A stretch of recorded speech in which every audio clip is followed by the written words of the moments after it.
ఓం నమ శివాయ శ్రీమాత్రే నమః. మిత్రులకి శ్రేయభిలాషులకి అలాగే ఇంతగా ఆదరిస్తున్న యూట్యూబ్ ప్రేక్షకులందరికీ కూడా పేరు పేరు ధన్యవాదాలు. మిత్రులారా, మీ అందరికీ పరాదేవత ఎల్లవెల్లా మీతో ఉండి మీ మనోవాంఛ నెరవేర్చాలని మనస్ఫూర్తిగా కోరుకుంటున్నాను. ఈ షార్ట్ వీడియోలో గురువుగారు మాకు పూజలు చేస్తున్నాము కలిసి రావడం లేదు, దేవుడికి గుడికి వెళ్తున్నాము కలిసి రావడం లేదు అని చాలామంది కామెంట్స్ చేస్తూ ఉన్నారు. ముఖ్యంగా నేను మీకు ఈరోజు ఒక అద్భుతమైన తేలికైన పని చెప్తాను. ఉదయం నిద్ర లేవగానే 5 పనులు చేయాలి. అంటే ప్రతిరోజు కూడా మీరు ఈ 5 విషయాలు మనసులో అనుకోవాలి. మొట్టమొదటి మాట, నేను చాలా అదృష్టవంతుని అనుకోవాలి. అలాగే రెండవది, నాకు యూనివర్స్ నుంచి అన్ని దిక్కుల నుండి నాకు సహాయం అందుతుంది అనుకోవాలి. మూడవది, నేను ఆనందంగాను ఆరోగ్యంగాను ధనవంతుడిగా ఉన్నాను అనుకోవాలి. నాలుగవది, నా దగ్గర అన్ని పనులు అన్ని విషయాలు ప్రకృతి సహాయం చేస్తుంది అనుకోవాలి. ఐదవది, నా జీవితం విజయవంతం కావడానికి ఈ ప్రకృతి సహాయం చేస్తున్నాయి మనసులో ఎప్పుడు అనుకుంటూ ఉండాలి. ఇవి 5 కూడా మీరు ప్రతిరోజు, అంటే ఉదయం నిద్ర లేవగానే మీరు ఈ 5 విషయాలు అనుకోవాలి. మళ్ళీ ఒకసారి చెప్తాను, జాగ్రత్తగా రండి.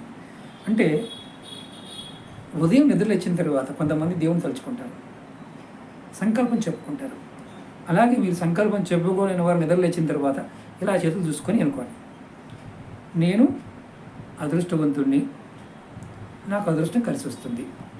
ఇలా. రెండవది, నేను అన్ని దిక్కుల నుండి విజయాన్ని పొందుతున్నాను, అందరూ నాకు సహాయం చేస్తారు అనుకోవాలి.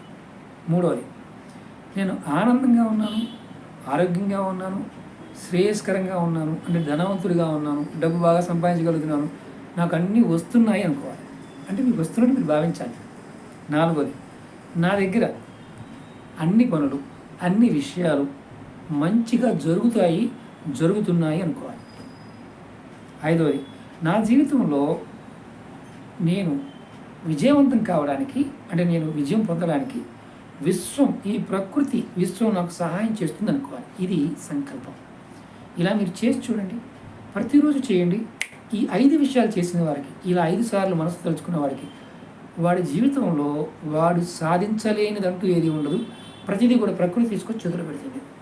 ఇది చాలామంది సంకల్ప స్థితిలో చేస్తారు. మామూలుగా మనం ఏమో పూజలు చేయని వాళ్ళైనా సరే, మతమైనా సరే చేసి చూడండి, మంచి ఫలితాన్ని పొందుతారు. అలాగే మీకు ఈ వీడియో నచ్చినట్టు లైక్ చేయండి, ఛానల్ని సబ్స్క్రైబ్ చేసుకోండి, పక్కనే ఉన్న గంట సింబల్ని యాక్టివేట్ చేసుకొని 10 మంది మిత్రులకు షేర్ చేయండి. ఓం నమః శివాయ శ్రీమాత్రే నమః.